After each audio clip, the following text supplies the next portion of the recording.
¿Cuánto tiempo llevas aquí? Van a ser 2 años y medio. ¿De dónde eres? De Argentina, de Rosario. ¿Cuál es la razón de que hayas venido a este país? Principalmente porque tengo la mitad de mi familia, mi hermana mayor y mis sobrinos nacieron acá, son catalanes. Mi hermana mayor no es argentina, pero hace 15 años que vive aquí. Y un poco también por la cultura, el intercambio. ¿Has venido acompañada o sola? He venido en primera instancia con mi novio, él ahora no está aquí, pero he venido con él. Y por último, ¿cómo crees que te ha cambiado la vida el haber pasado de tu país natal, Argentina, a este país, a España?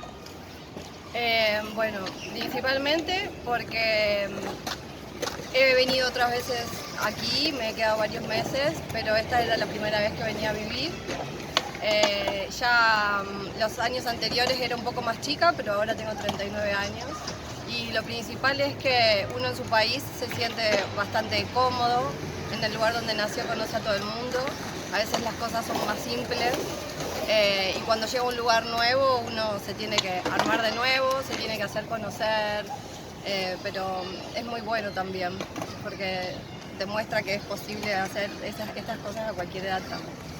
Muchas gracias. Muchísimas gracias.